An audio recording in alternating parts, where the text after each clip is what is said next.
So guys এই প্র্যাঙ্কটার জন্য যে আইডিয়াটা আমার মাথায় আসে সেটা হচ্ছে আমাকে বাসার ভিতর থেকে একটা পুলিশ অ্যারেস্ট করে নিয়ে যাবে। এক্স্যাক্টলি, জাস্ট চিন্তা করেন আমি যখন অ্যারেস্ট হবো তখন আমার মায়ের রিয়াকশনটা কি হবে ওইটাই আমি দেখতে চাই। বৈষম্য বিরোধী ছাত্র আন্দোলনের যাত্রাবাড়ি থানায় করা হত্যা মামলায় গ্রেপ্তার কন্টেন্ট ক্রিয়েটর তৌহিদ আফ্রিদি 7 দিনের রিমান্ড চেয়ে আবেদন করেছে পুলিশ। রবিবার রাত 10:30টার দিকে বরিশাল নগরের বাংলা বাজার এলাকার একটি বাড়ি থেকে বিশেষ অভিযান চালিয়ে তাকে গ্রেপ্তার করেছে সিআইডি। জুলাই গণ অভ্যুত্থানে রাজধানীর যাত্রাবাড়ি থানায় হত্যা মামলায় তাকে গ্রেপ্তার করা হয়। পরে রাতেই তাকে বরিশাল থেকে ঢাকায় আনা হয়। তৌহিদ আফ্রিদি বেসরকারি টিভি চ্যানেল মাই টিভির চেয়ারম্যান নাসির উদ্দিনের ছেলে। গত বছরের 1 সেপ্টেম্বর যাত্রাবাড়ি থানায় বাবা ছেলে সহ 25 জনের বিরুদ্ধে হত্যা মামলা করা হয়। এই মামলায় আওয়ামী লীগের ক্ষমতাচ্যুত প্রধানমন্ত্রী শেখ হাসিনাও আসামি। 17 আগস্ট নাসির উদ্দিনকে গ্রেপ্তার করে ঢাকা মহানগর গোয়েন্দা পুলিশ ডিবি। গুলশান থেকে গ্রেপ্তারের পরের দিন তাকে রিমান্ডে নেওয়া হয়। যে মামলার বিরুদ্ধে গ্রেপ্তার হয়েছিল বাবা,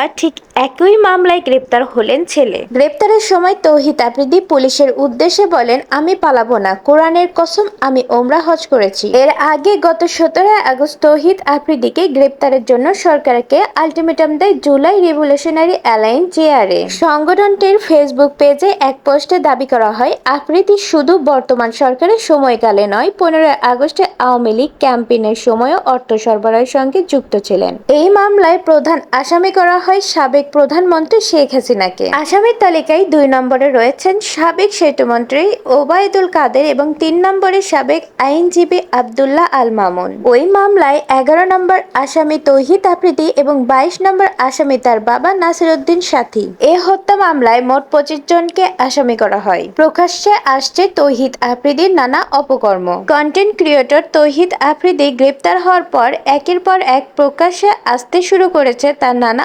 অপকর্মের কথা। অনেকেই মুখ খুলতে শুরু করেছেন তৌহিদ আফ্রিদির নানা অসঙ্গতিপূর্ণ আচরণ ও অন্যায় অপকর্মের। যদি আপনি কারোর সাথে অন্যায় করেন, ওই অন্যায়ের মাসুল আপনাকে দিয়ে তারপরে আপনাকে মরতে হবে, আর সেই সময়টা আমার মনে হয় এখনই চলে আসছে। সাবেক ডিবি প্রধান হারুনের সঙ্গে তার ব্লগ ছাড়াও ধীরে ধীরে প্রকাশ্যে আসতে শুরু করেছে তার বিরুদ্ধে নানা অভিযোগ, যা শেয়ার করেছেন অনেকে। ফেসবুকে লিখেছেন, দিন শেষে আল্লাহ সবাইকে নিজের জায়গা দেখিয়ে দেয়। তৌহিদ আফ্রিদির একটি কলে ডিবি অফিসের মধ্যে ধরে নিয়ে আমাকে 1 ঘন্টা নির্মম ভাবে পিটায় এবং সেদিন আমি ভিতর থেকে মরে যাই।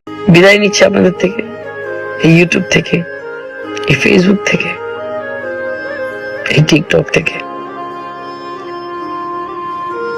আমার যদি কখনো ভুল হয়ে থাকে আমাকে ক্ষমা করে দিবেন।